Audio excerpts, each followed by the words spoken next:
Okay, good morning, everybody. Hope everybody's well. Happy Wednesday. Hope everyone's doing great. We talked yesterday about the really putting together these pieces of seeing in others, of bringing out the best in them. Last week we spoke about the concept of assimilating information, accommodating information, growth, change, changing your mind. It's all connected because if you don't have that ability to see more, it's hard to get to where you got to go. If you look through life, you see moments like this. You see proofs of this. This past weekend was July 4th. For those that live in the United States of America, it's our Independence Day. And if you think about it, the whole story of the United States of America was a story of vision. Like if you go through the history, you see it was that really, of course, every history is a little revisionist, so I'm sure the history that at least I learned growing up in the schools that I went to painted everything in the most positive picture. But fine. If you think through the beginning of this country, which at least for now, who knows what will be in the future, but for now is the most powerful country in the world, it was the vision of a few people. It was the vision of individuals who wanted to build something that was never built before, wanted to have something that nobody had before, wanted to go away from a system that everyone had and lived in. Everybody lived in the world of monarchy. There were kings and queens everywhere. Europe was the dominant power. To come to this country searching for religious freedom, which is how it started, and then to ultimately to grow into a few states that wanted to have a different way, a constitution, a democracy,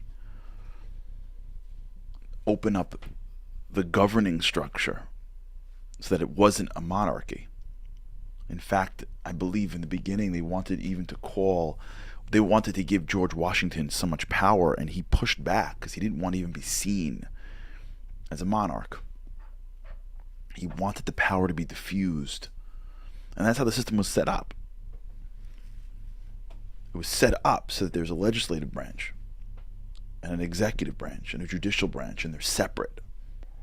And they live in different pockets and are voted in different ways and are insulated from the world. And you see this going on, for better or for worse, depending on your politics. You see this all the time. The president can only do so much because they have a whole Congress to deal with.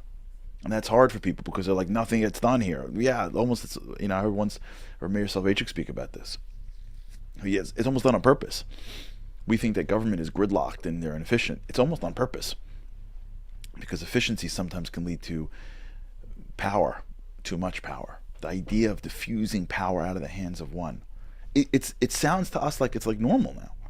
It wasn't normal then. It wasn't normal when in the 1700s. It wasn't normal in the 1600s. It wasn't normal when they were fighting a battle. It wasn't normal when a bunch of states had to organize itself and go up against the greatest power in the world. It wasn't normal. It was a vision. They saw what's possible.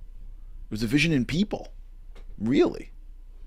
That's why some people that are really American, in terms of their history and their understanding, they say things like, people do this all the time. They say things that are un-American. Now, everyone decides that they're American, right? But what un-American means is too much power. Un-American means is not playing by a certain rule system. Because the system was set up to be of the people. We the people. That concept of taking power from the hands of the few and trying to empower the hands of the many. And so many things that we have today in the government that are wrong are the bastardization of that concept. Right? The reason why the capital was in Washington was because Washington used to be a swampland.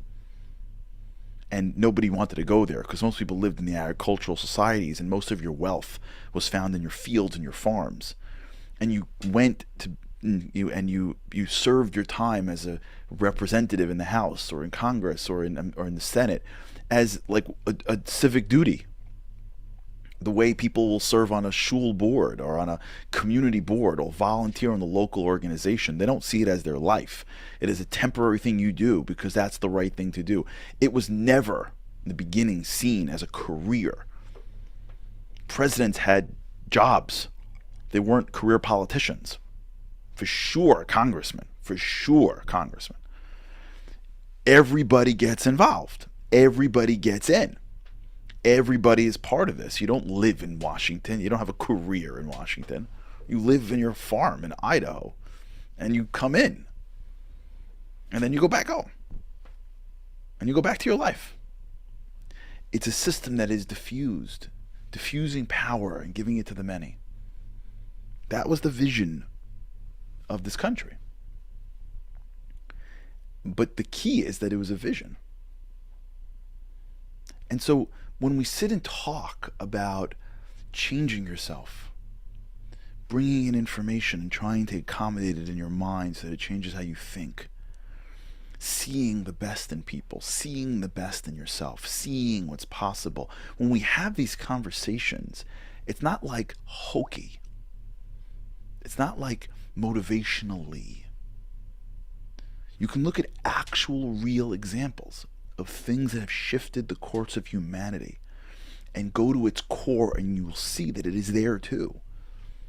Because the people that sat around that table, Thomas Jefferson and Ben Franklin and George Washington and John Adams and that initial crew, when they created the Constitution, when they created the Declaration of Independence, they were dreamers. They were on a mission. They had a vision that even they didn't know of. They didn't even know of the West. They didn't even know what was possible. They didn't even know about anything. All they knew was that the colonies wanted to create something. And they fought like crazy because they had different value systems. They wanted to create something that was different. They had a vision in the power of the person. They had the vision in what their role was. And in many ways, if you look at the history, they saw themselves as, so to speak, modern day Hebrews.